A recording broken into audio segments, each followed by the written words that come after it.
Hi guys, this is Franco again from Gagliardi Design, and I just wanted to show you another Vex before it leaves, as I usually do. For some of you guys who knows about me. This one is a 987 Boxster S, manual transmission, so real nice car actually. And this is the first VEX X that I built after the prototype. So we built the prototype a few years ago, a couple of years ago, whatever. And so this is the actual first VEX X that I built after the prototype. And some people have asked me about this, saying why they haven't seen any more VEX X's after the prototype. And the reason was because when I showed the VEX X, people had actually called and put the place in order for a VEX X, but what happens is at the time there were still other orders for the actual Vex that needed to be built first before we can actually get to the first orders of the VEX X. So, okay, it's a car coming. So this is actually, after we built all the other Vexes, we finally got to the first orders of the VEX X. And most likely the next few cars are probably going to be VEX X's. A lot of people have called and now ordered this one. And to be fair, so you guys know, I mean, also I have, some of the guys that were already, some people were already waiting for the cars to be built when I came out with this new styling of the VEX X. And so I gave them the option and said, hey, if you want, I can, switch it to a VEX X, now that you know about the VEX X, or guys that were still waiting for the VEX to be built, I also offer them the fact, hey, if you want, we can change it to the VEX X. But other people actually like the Vex as well. So, it's not that one car is better than the other. They're just different styling. One of the differences is in the rear right here. The whole rear has been changed. The rear bumper, rear clip, the tail light shape and form, and they're farther apart. You can look it up. If you care enough to look it up, then you can see the difference between the rear end of the Vex X and the rear end of the Vex. And then on the side is pretty much the same car, still the Vex. And then from the front fender forward, the whole front end, it's a whole different styling of front end. And different headlights, different grills, different hood. It's a whole different styling, right? And I don't know if you can make out the actual styling of it in the video. It's kind of hard to tell sometimes. Yeah, so it's a whole different styling. There's nothing about it. It's just the only difference is styling. It's just for people who like more modern, more sculpture, more things going on, compared to the Vex, which is a more subtle car, more classic styling, right? And anyways, this car in particular was done on and everything is being by request of the owner, obviously. And this is an Ivorio Ferrari color. It's called Ivorio something. It's white. This is like a cream or beige. It's an Ivorio color from Ferrari color code. And we did the Bose wheels. They were black chromed. Sent out by the customer. Actually, I got the wheels made, and then he actually arranged to have them black smoked, right? So it turns them into like a black chrome. And it's a very nice setup. It's got a real nice, it's already the S model. It's a manual transmission, 6-speed manual. But also he did the coilovers, put high-end coilovers on it, and did a Soul exhaust system on it. Real nice things inside. I'll show you right now. And he even got the license plate, custom license plate. So anyways, this car is going to be going to New Jersey for Mr. Richard. Very nice customer, very nice guy. And that's the one thing I like to point out on this customer. This car actually took me about a year to build. It took a long time. And it's one of the nicest ones I've done. And maybe on the video, you can't tell the difference between one or another, but this is actually a very nice car. And one of the reasons why was because the customer was a very understanding customer. He never pressured me, rushed me, what's going on with my car, why are you taking so long, you know how the custom car world is. It's always the same thing. It always takes a long freaking time, or longer than we think we're going to take.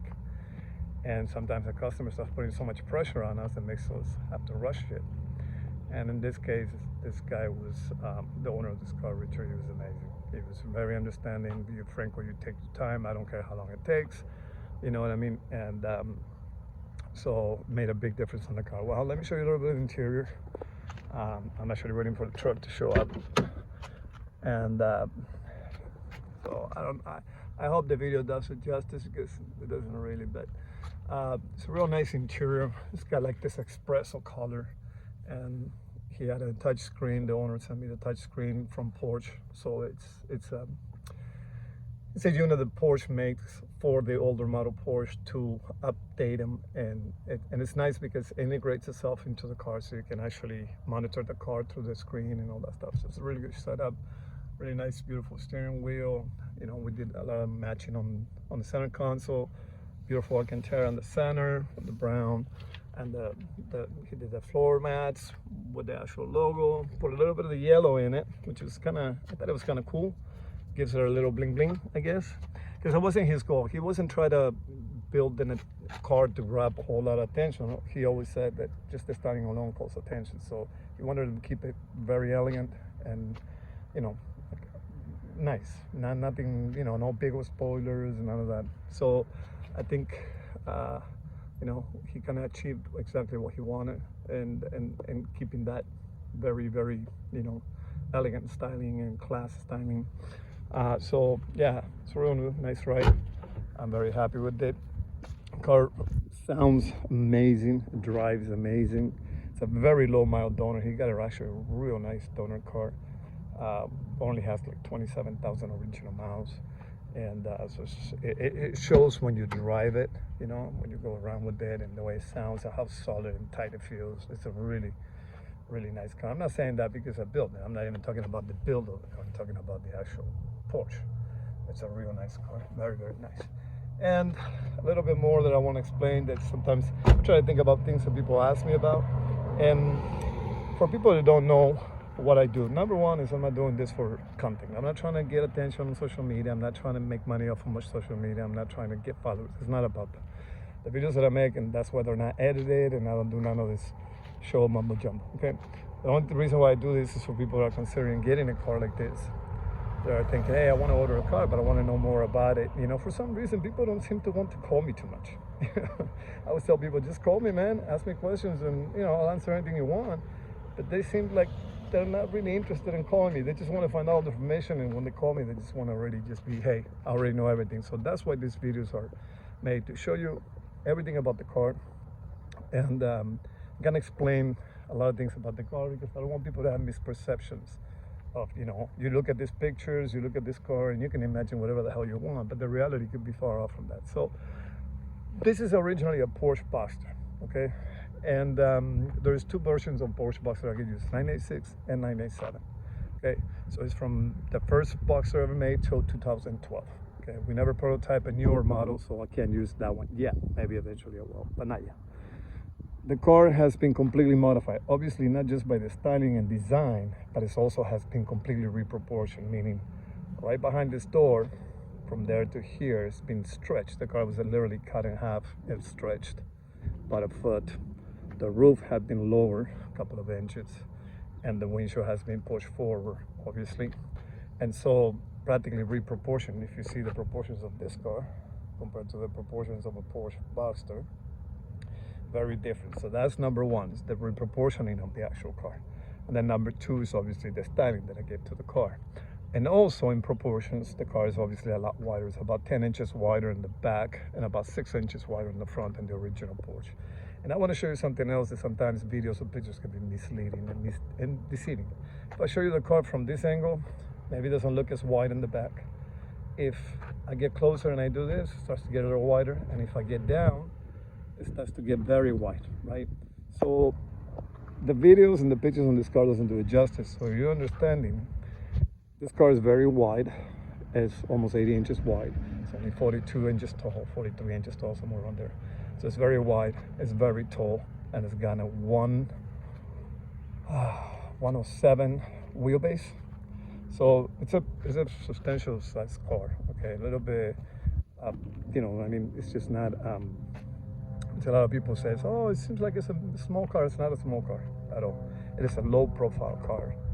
It's got a long wheelbase. It's very wide in the back and very wide in the front. But when I see my own videos and my own pictures of my cars, it just doesn't really do it justice. Just for you guys to have a basic understanding. Now, when it comes to all the components of the Porsche, it keeps everything pretty much. The only thing we have hold on, let me open the trunk so I can kind of show you that.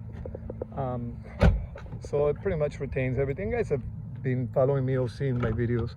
You guys know about all this stuff, but oh, that's the car cover, by the way. Anyways, so it still has the trunk, just like the Boxsters do.